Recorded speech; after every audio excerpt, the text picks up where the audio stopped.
Hello, I am Orange Cat, and today I'm going to take a look back at the Fooly Cooly 2 sequels, or reboots rather, or sequels, or prequel and sequel, depending on how you interpret the ending of that last episode. Look back at this project that we saw unveiled over the summer. Well, first, I want to do my quick review of Fooly Cooly Progressive. I didn't release any videos regarding that one, so I'm going to go out and just quickly give my opinions on it. I believe at points they gave a lot of potential. Like there were a lot of really good threads and a lot of really good concepts that were brought up early in the season, but they just could never figure a way to put them together or really commit to anything. The only thing they really committed to was actually developing Haruko as a character, having her kind of face the fact that she's never gonna get Adamusk. And, and what made that look even not really, but what really made this look sadder, the whole having all these threads not connected, is that they did that one very well, at least in my opinion. I know it's kind of an unpopular opinion. Many people are like, why did Haruko change character? She's supposed to be this weird static character. I don't know. I like that little bit of development she got. But you have basically all my belief about that series can easily be summed up in saying Aiko should have been the main character. We don't see her until episode 3. She looks like some type of like twist on like the lolly stereotype, which I kind of liked for the time being, especially like when everyone's gone. She's like, "Hey kid, pay me up," to Mori. I like that. But I never could get into the characters, particularly the main ones. Like you have Hidomi, who was way too grimdark a character. And I guess she's supposed to be a take on a girl who has like manic depression or something. Like part of her is like really, really happy, and part of her is just really, really depressed.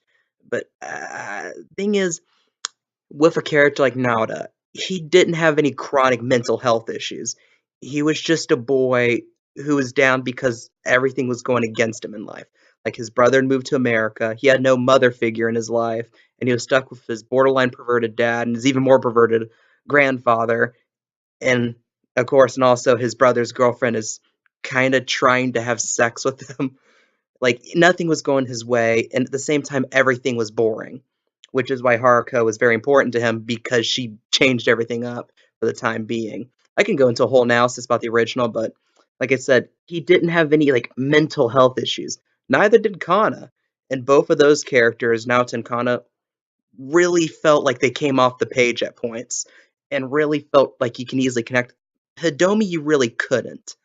Ide started out very promising, but at the same time, he just ended up being like, especially the last 3 or 4 episodes, his character was, I've got to protect Hidomi. I love Hidomi. I got to protect Hidomi, and it got very annoying. Like even Haruko called him out on this. Like she called him like, "Oh, you're white knighting now, Pyong," stuff like that. And like he had promised, but he blew it. And I'm gonna go to Haruko in a second, but the one character I honestly liked that we had any sizable screen time with in this had to be Jinyu. Like being the split, like the more moralistic split personality of Haruko, like the part of her that actually cared about the kids, who loved Adamus, who's like wanted Adamus because she loved him, while Haruko, or I guess Raharu, I guess that part of Haruko, was the one that just wanted the power and wouldn't face the fact that one of the real reasons why she wanted him is because she secretly loved him. And that's, she tried to keep up a wall. She tried to prevent her insecurities from coming out, which came out gushing at the very end of the series. But all things like I said, to put them all together, you had some really good moments, you had some really good potential, but the show never delivered. And I gave that one about a 6.5 out of 10. Like it wasn't like some people said like it was horrible, it was a train wreck. I'm like, no, it was not the worst thing in the world. It's the type of thing you would watch once, and maybe if you've forgotten about it somewhere along the line, you watch it again. It's nothing you would run a rush to watch to again. Yeah. And now to alternative. And I'm gonna be very brief with this because I've given my quick reviews for all 6 episodes on it. In short, I'll say I love the characterization a whole lot better in this one. Oh god, I forgot to mention Progressive Haruko. She reminded me too much of Pennywise from It, where it's like she knew what she was getting. She had no qualms about even pretending to be likable. Like she was gonna use them, and she was very blunt with this. At the very least, with in the original, she was kind of hiding it why she wanted to be around Naoda until towards the very end. And also alternative too, she was more upfront, but more willing to be like a fifth friend to them. And I'm gonna go to about my analysis about Haruko's character and why I think the prequel theory is fucking genius from that perspective. Now the alternative, very good. It was, if I had to sum it up, it was a very, very good slice of life show that was stuck being a reboot or a continuation or a prequel, again, depending on which theory you prescribe to, of Fooly Cooley. Because if you take away the medical mechanica part, if you take away the part with Suit Guy, take away the whole international intrigue with this, take away anything medical mechanica, and just focused on like the school, focused on the main group of friends, and how Haruko played as a chaotic neutral to it, it was a very good show. Like, like especially how they developed them in the first 4 episodes, where Kana was just like the happy-go-lucky friend who really wanted to help everyone, and how they developed Hijiri. They developed a secondary character very well, and Masan got developed pretty well for a secondary character. Impressive considering you have 6 episodes to do all this.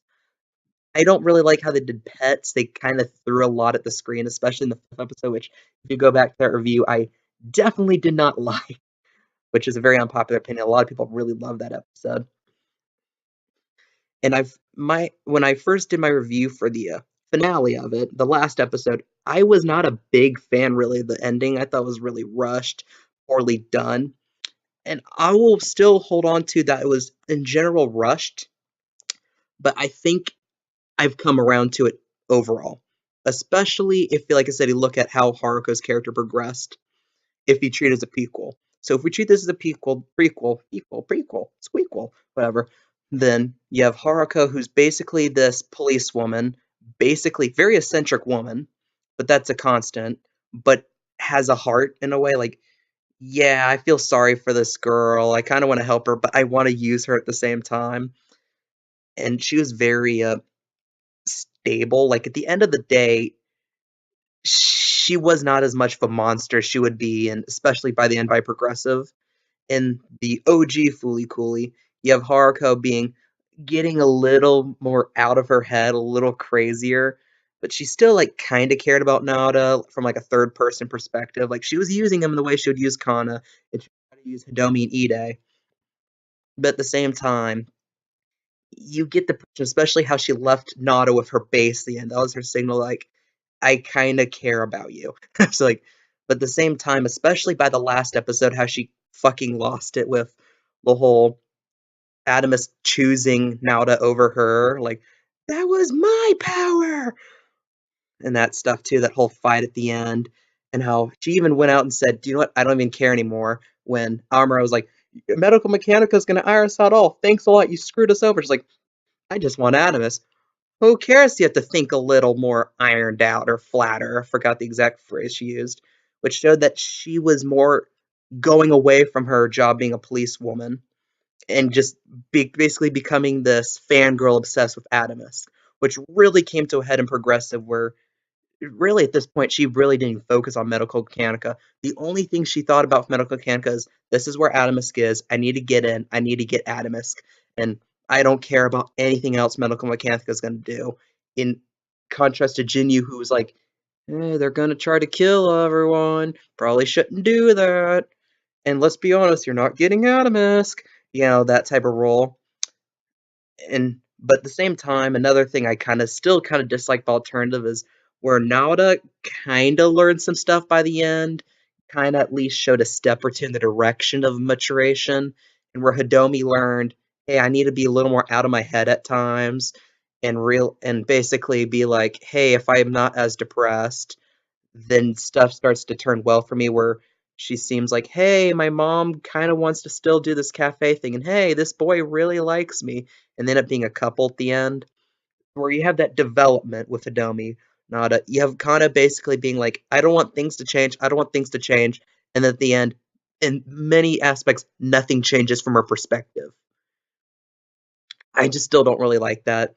Like I said, if I had a comparative progressive, it's a good step over overall. And I would give the Olive alternative an 8 out of 10 based on that. Now, to kind of look at this from a whole perspective, like this was a massive investment for William Street. You had to get two different Japanese studios involved in this. And I don't know the exact numbers. Not sure if they ever disclosed the exact numbers of how much Tsunami kind of paid into this investment. But I'm going to say they probably paid about 50-50 in with the studios in Japan for the two sequels. And if I had to guess, I would say that I don't think William Street made the money back on this. The only factor that hints that they could have made money back was the fact that streaming for both Progressive and Alternative were very, very good. Progressive was near record levels, I believe, at some point. But and I know that's the future, and that's something to really look forward to.